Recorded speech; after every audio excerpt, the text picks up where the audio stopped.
Alors, bonjour à tous et à toutes de l'Assemblée chrétienne de Vimonteuil, ici à Vimont-Laval, sur l'île Jésus. Alors, nous sommes choyés d'être sur son île et nous attendions à ce qu'il y a de grandes choses qui se passent ici. Alors, aujourd'hui, on va regarder un sujet qui m'est vraiment, qui est tout près de mon cœur et qui est près du cœur de notre Assemblée. Dans un monde de division, dans un monde de chicane, dans un monde de polarisation, nous, on va différent. Et on est différent. On va suivre ce que Dieu nous dit et heureusement, il nous équipe pour le suivre. Alors, vous savez que notre thème pour l'année, c'est « Ensemble, avançons vers l'avenir dans le calme et la confiance ». Et aujourd'hui, j'aimerais aborder le chapitre 1 de Genèse, qui est le premier chapitre de la Bible. Alors, c'est les fondements. D'ailleurs, Genèse veut dire début, commencement. Alors, nous allons regarder l'aspect de notre ensemble basé sur le premier chapitre de la Bible. Et c'est très, très important. D'ailleurs, notre Assemblée, je trouve, nous sommes vraiment en voie de mieux en mieux vivre les fondements, les principes et les vérités qu'on trouve dans ce chapitre. Alors, c'est ça ce qu'on va regarder. Et Caroline a préparé une diapo pour le titre aujourd'hui, très, très simple. L'ensemble fondamental, ça veut dire l'ensemble qui est vraiment le fondement de la vie humaine sur Terre. Alors, on va parler, comme je viens de vous dire, vraiment la base. Alors, ensemble, qu'est-ce que ça veut dire le mot « ensemble » ? Alors, je devrais me tourner parce que, comme adverbe, l'un avec l'autre en même temps. Ou le nom masculin, ensemble, veut dire réunion de personnes qui forment un tout. Ça veut dire aussi une unité, l'harmonie, en partenariat, en équipe.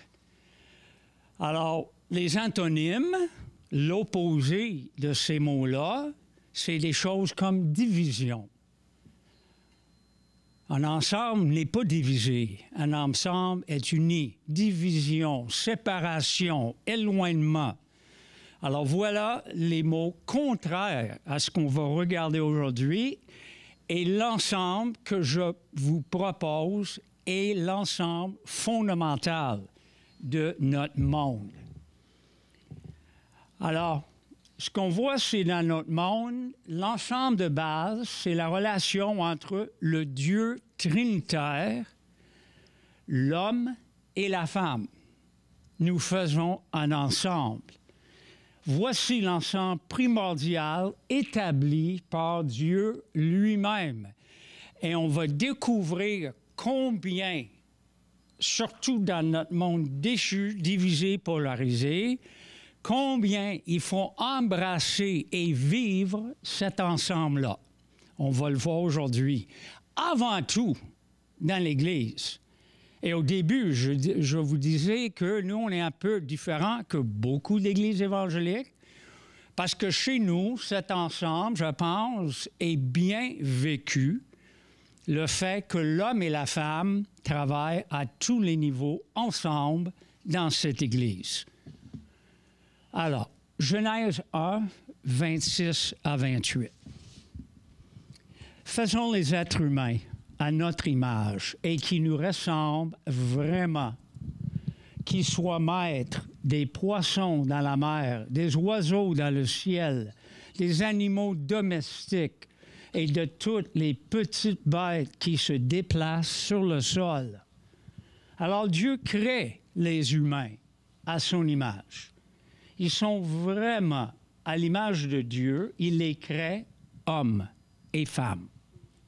Puis Dieu les bénit en disant, « Ayez des enfants, devenez nombreux, remplissez la terre et dominez-la. Soyez les maîtres des poissons dans la mer, des oiseaux dans les cieux et de tous les animaux qui se déplacent sur la terre. Alors voilà, comme je viens de vous dire, c'est le premier chapitre de la Bible et voilà pourquoi l'importance. Qu'est-ce que Dieu nous enseigne concernant l'ensemble le plus important au monde? En premier, avant tout ensemble humain, il existe un ensemble céleste. Jésus et la Bible nous parlent d'un seul Dieu, mais en trois personnes, Père, Fils, Saint-Esprit. Regardons le verset. Dieu dit, Dieu est singulier. Mais ensuite, il dit, faisons. Faisons est quoi? Singulier? Mais non, pluriel. Faisons les êtres humains à notre, pluriel, image, oh, singulier, et qu'ils nous ressemblent vraiment. Alors, nous, c'est évidemment le pluriel des êtres humains. Je voulais souligner, et oui, non, nous, c'est Dieu. Dieu, c'est pluriel. Alors, en ce verset, nous voyons clairement l'unité et la diversité de l'être de Dieu et son intérieur, son identité. Alors, il n'y a personne qui peut comprendre la Trinité. Personne. Mais ça ne doit pas nous déranger. Combien de fois les témoins de Jéhovah arrivent chez moi? Puis on commence des fois à jaser. D'habitude, je ne prends pas le temps, mais des fois, on jase. Et tout de suite, ils vont sauter sur la question de la Trinité. Explique-moi la Trinité, explique-moi la Trinité. Ouais, je souris, je ne suis pas du tout dérangé. La Trinité est révélée. Ah, le mot Trinité ne se trouve pas dans la Bible. Vous avez entièrement raison. Ils ne savent pas que je suis pasteur, hein? Alors, vous avez entièrement raison. Je ne suis pas dérangé parce que c'est révélé dans la Bible, le mot Trinité. Et ce qu'on voit, c'est que je suis tout prêt à admettre que je ne comprends pas tout à fait un Dieu infini. Si vous, les témoins de Jéhovah, vous êtes capables de tout comprendre par rapport à Dieu, laissez-moi vous dire une chose. Votre Dieu est aussi petit que vous. Mon Dieu est bien plus grand que moi. Alors, puis des fois, ils sont comme un peu dérangés, mais ils sont tellement programmés, là. Mais la Trinité est la base de tout ce qui se passe.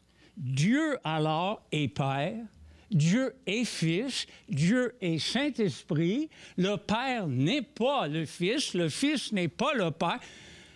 Wow! C'est étourdissant, mais c'est ça qui est révélé. C'est ça qui est révélé par la Bible elle-même et par Jésus, qui parle du Père et du Fils et du Saint-Esprit. Et si tu m'as vu, dit Jésus, Jean 14, 9, tu as vu le Père. Aïe, aïe, je vais vous envoyer un autre réconforteur, un autre qui s'appelle l'Esprit de vérité, le Saint-Esprit, un autre. Et le mot en grec, autre, veut dire pareil à, exactement la même chose, la même personne.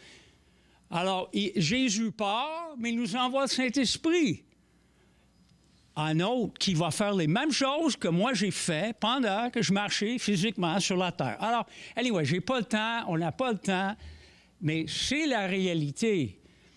Et je vous lance aussi combien je réalise l'importance de cette Trinité, un seul Dieu, en trois personnes, parce que tout ce qui est social dans notre monde, tout ce qui est relationnel est basé sur ces trois-là, ces trois personnes, ces trois, parce qu'ils s'aiment, ils se soutiennent, ils se battent, ils travaillent ensemble dans le salut. Le Père décide salut, Jésus vient, il meurt, hop, le Saint-Esprit vient nous sceller. Puis dans tout ce qui se passe dans la création, on l'avait chanté ce matin, Genèse 1, Dieu crée. Mais qui plane sur les eaux? L'Esprit Saint, le souffle de Dieu. Tout est là-dedans. Faisons. Qui sont-ils? Les anges et Dieu? Mais non. Les anges, ils n'ont pas fait l'être humain. Faisons. C'est la Trinité. Et laissez-moi vous dire, l'islam essaie de nous dire un seul Dieu. Ils ont raison, un seul Dieu, sauf ne reconnaissent pas les trois.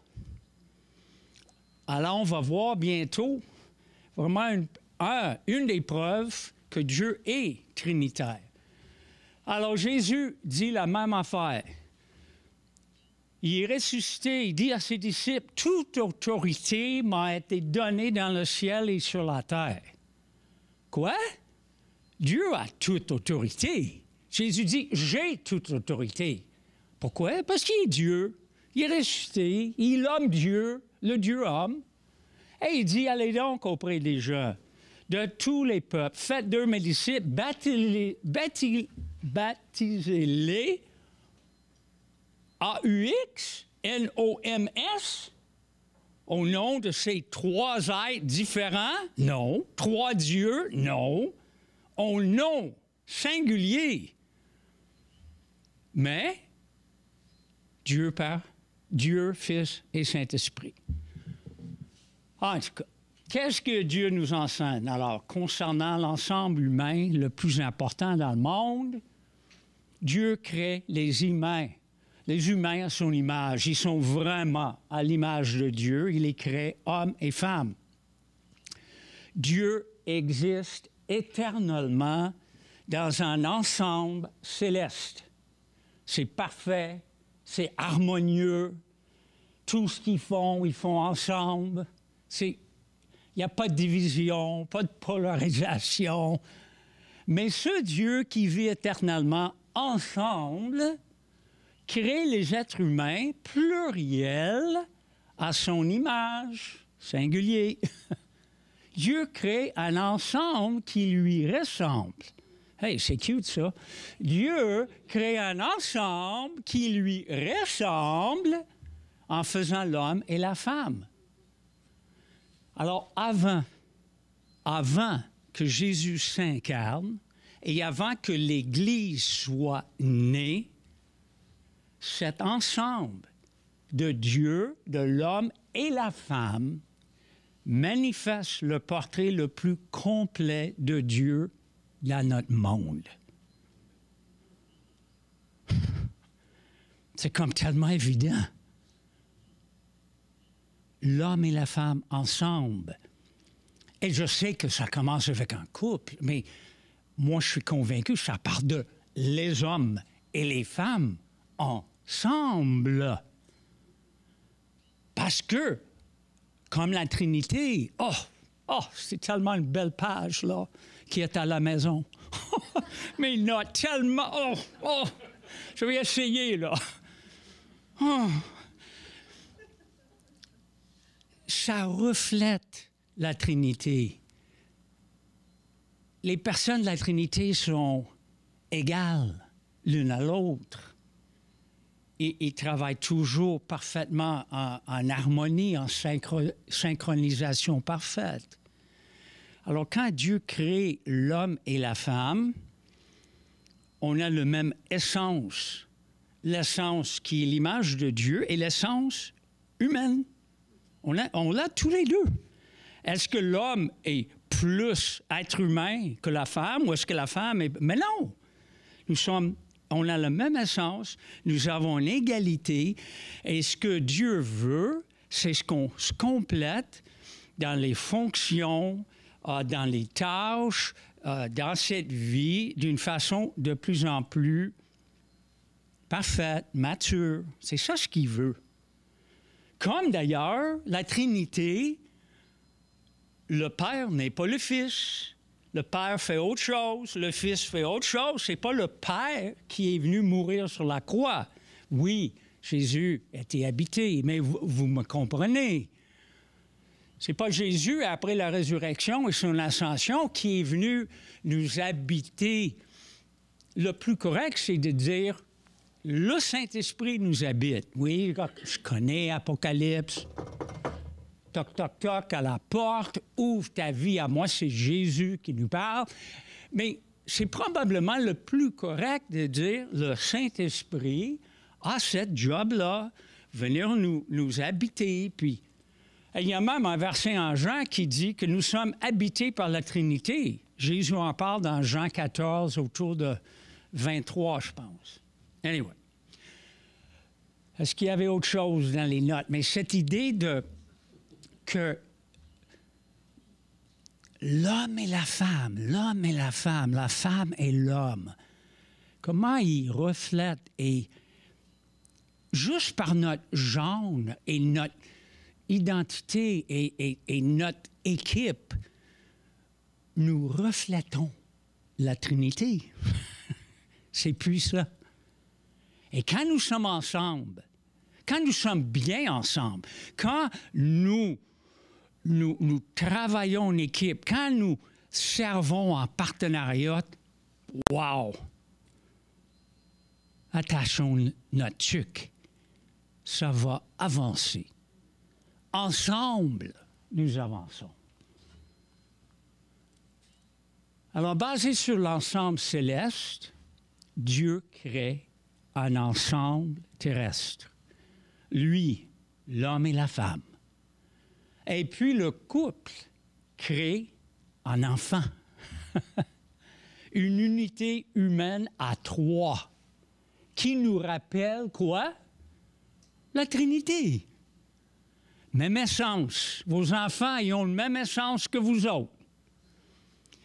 Il n'y a aucun reflet parfait de la Trinité, mais il y a des reflets. Allô?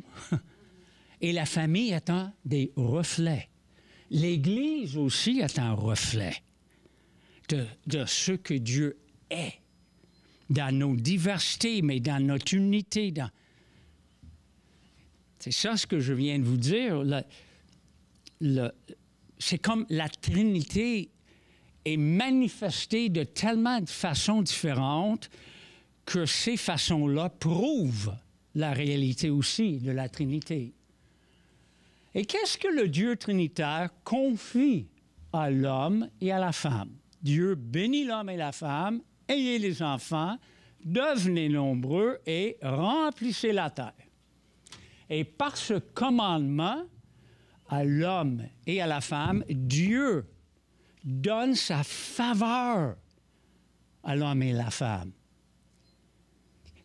Bénir veut dire cela, veut dire communiquer la faveur. Alors, parents,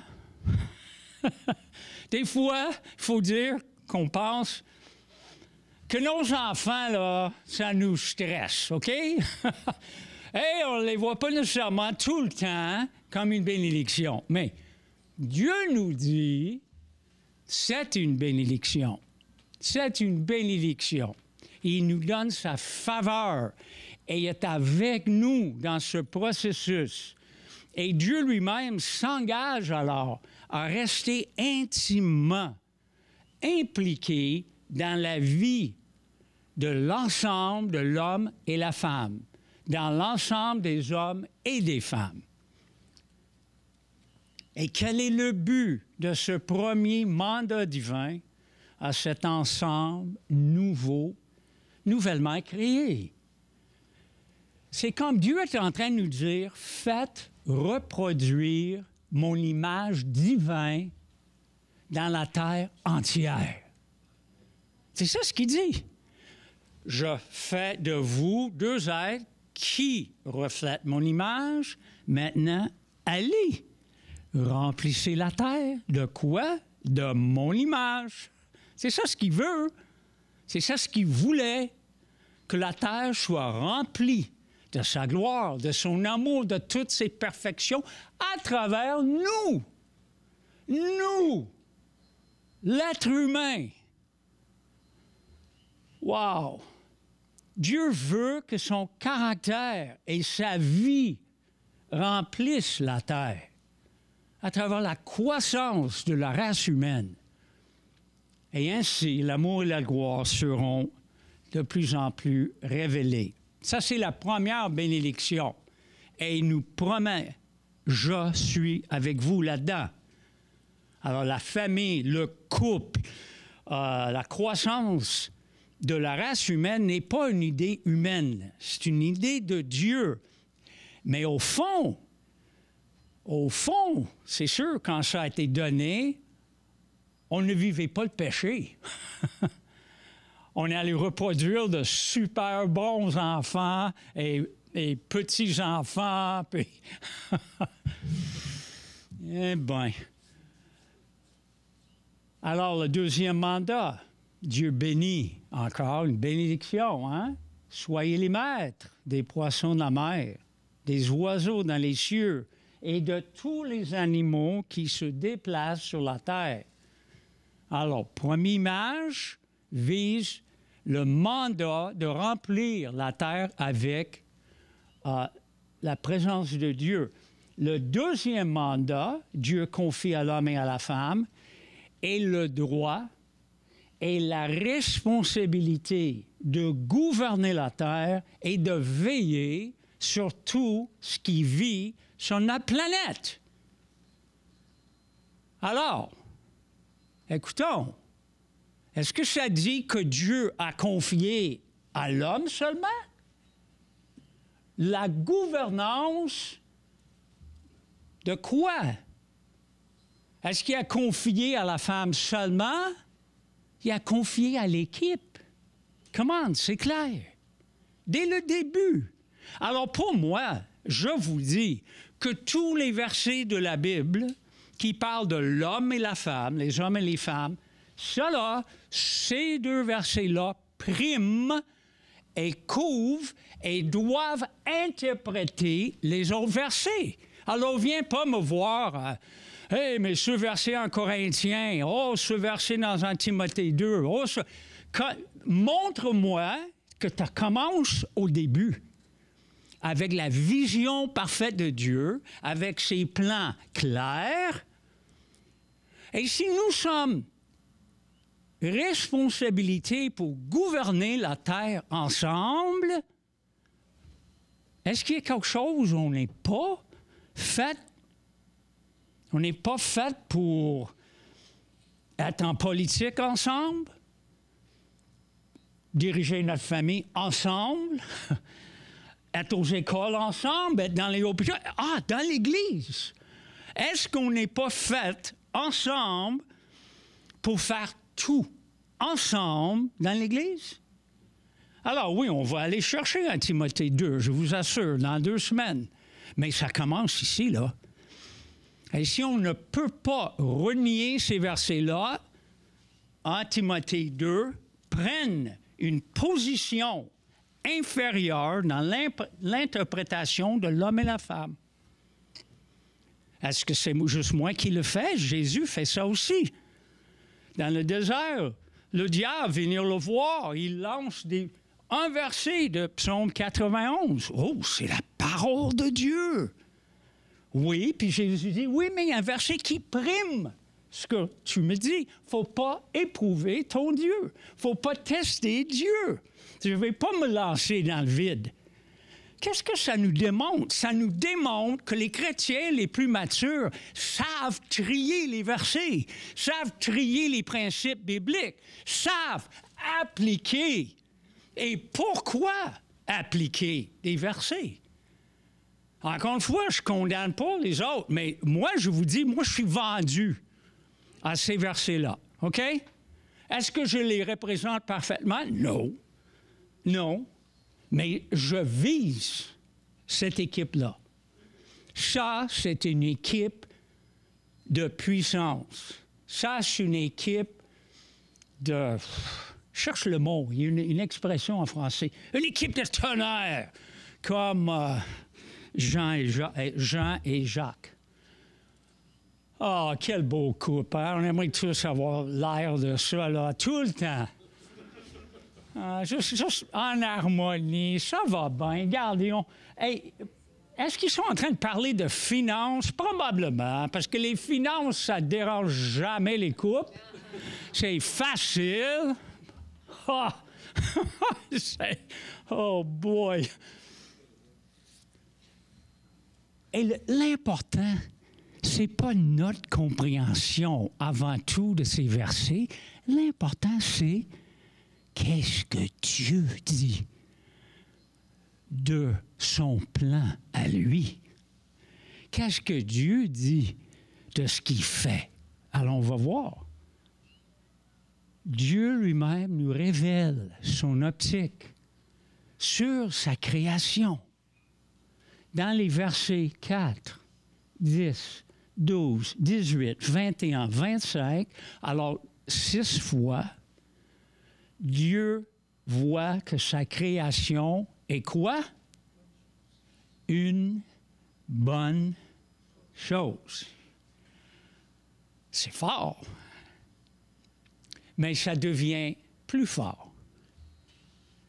Le verset le plus révélateur de la joie et le contentement de notre Dieu créateur se trouve après la création de l'homme et de la femme, après avoir béni l'homme et la femme. Verset 31. Dieu regarde tout ce qu'il a fait. Et lisons ensemble. Et il voit que c'est une très bonne chose. Ah, j'aime ce verset-là. C'était déjà une bonne chose. Mais après nous, après notre création, après notre présence, après qu'il nous donne 2 mandats, il dit, wow, c'est le top. Je me suis dépassé. C'est ça ce que Dieu est en train de dire. Wow! Oui, ma version, quand je fais ma version biblique, ça va être wow! Alors, oh non. Oh oui. OK. Alors, il y avait une page entière pour parler de cette diapo.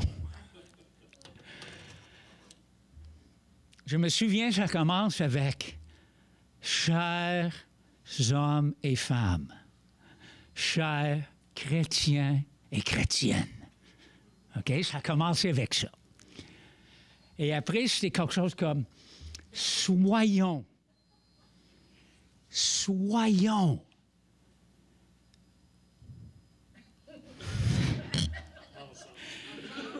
Soyons ensemble. Globalement. Soyons ensemble dans cette vie-ci. Soyons ensemble et en harmonie et en partenariat dans toutes les sphères de la vie. Je ne veux pas que Nancy mette trop d'emphase sur la photo des 2 personnes qui cuisinent ensemble. Ne mets pas trop sur ça, Nancy, mais les autres, c'est beau.